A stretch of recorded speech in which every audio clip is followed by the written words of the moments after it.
सभी महापुरुष उपस्थित होते हैं और अपनी वचनामृत को उनके चरणों में समर्पित करते हैं। ये दिव्य महापुरुष अपने कथनी करनी के द्वारा धराधाम पर आकर के हम सबको मार्गदर्शन करते हैं।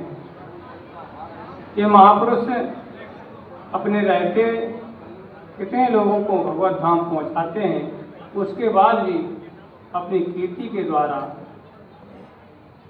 कितने कितने भटके हुए जीवों को भगवत धाम का पथिक बनाते हैं।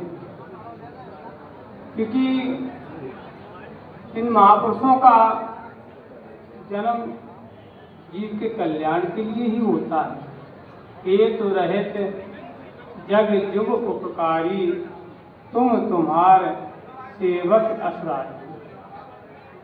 इन महापुरुषों का अवतार जीव के कल्याण के लिए भी होता है और जो भी कार्य करते हैं जीव के हित के लिए करते हैं। यहाँ तक कि भजन करके, सेवा करके, आचरण के द्वारा दिखा करके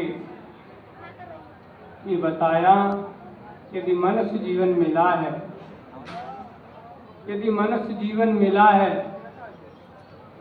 तो भगवत कार्य अवश्य करें, नहीं तो मनुष्य जीवन की कोई सफलता नहीं।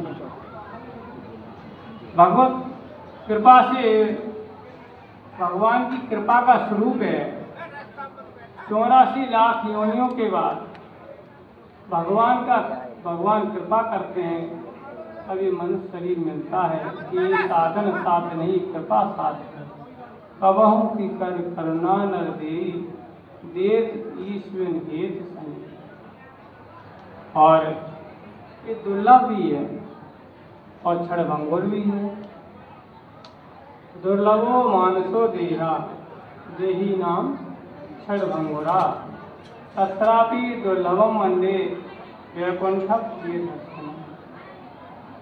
ये क्षणभंगुर शरीर से आप परोपकार कर लें, दूसरे को सुख दें, ये भावना रहेगी तो अपने आप सुखी हो जाएंगे।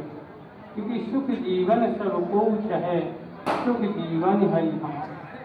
सभी सुखी होना चाहते हैं, कौन सुख नहीं चाहता है, लेकिन सुख जीवन अपने हाथ में नहीं, भगवान के हाथ में है। इसलिए सभी महापुरुषों ने, सभी शास्त्रों ने, सभी आचार्यों ने, सभी सद्गुरुओं ने हमको कलयुग में एक महामंत्र बताया है। क्या सब संतन निर्णय कियो मत सुत पुराण इतिहास, भजवे को दो सुगर है के हरि के हरि।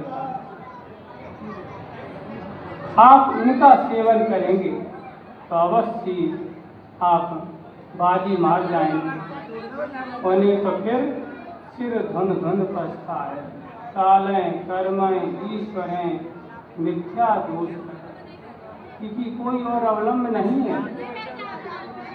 सभी संतों ने निचोड़ बताया है हम सबको, क्योंकि कलयुग युग धर्म है, युग धर्म को कोई काट नहीं सकता है।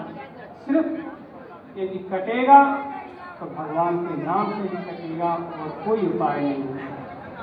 कल पाखंड प्रचार प्रबल पाप पावर पतित, तुलसी उभय आधार, राम नाम सुर सही।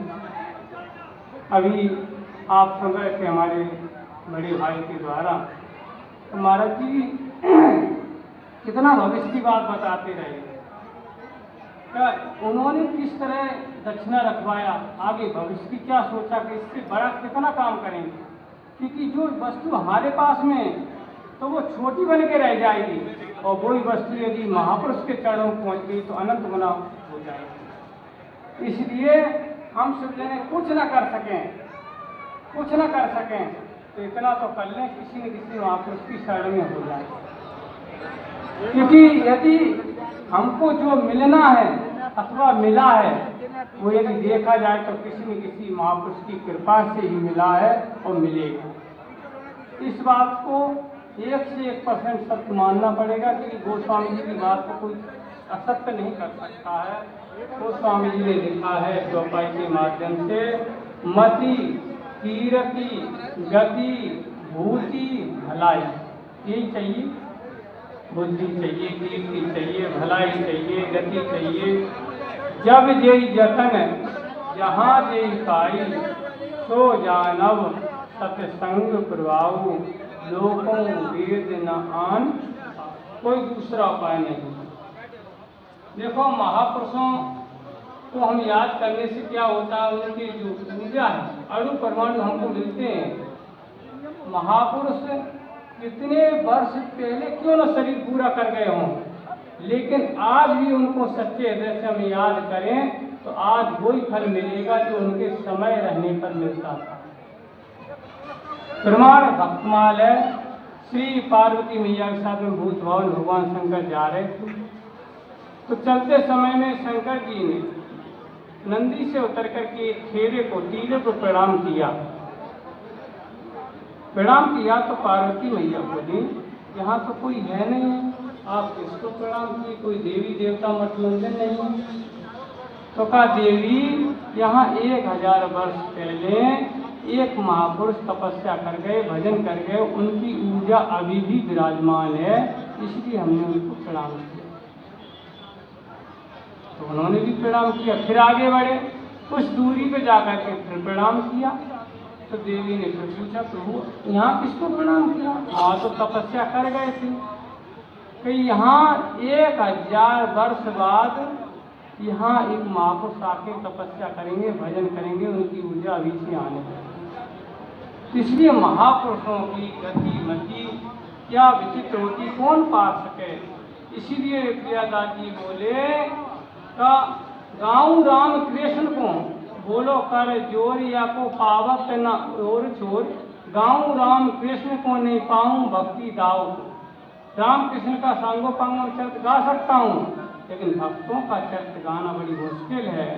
कहीं जन्म हुए, कहीं शिक्षा हुई, कहीं दीक्षा हुई, कहीं अपने तपस्या किए, कहीं समावेश हुए। इसलिए भक्तों के अनंत चरित्र हैं, लेकिन भक्तों में कोई न कोई महापुरुष में मन लगा लो, आपका काम बन जाएगा। तो हम यही के साथ में, इसी क्रिया के साथ में, इसी वचनों के साथ में, इसी तरह सरकार के चरणों में अपनी वाणी समर्पित करते हैं और प्रार्थना करेंगे यहाँ के जो भी भक्त आश्रम से जुड़े हुए हैं, महाराज जी के प्रति ऐसी गति मति रति लगाए रहे, तो वही लाभ होगा जो पहले के समय में होता था। जय श्री राम, जय श्री राम।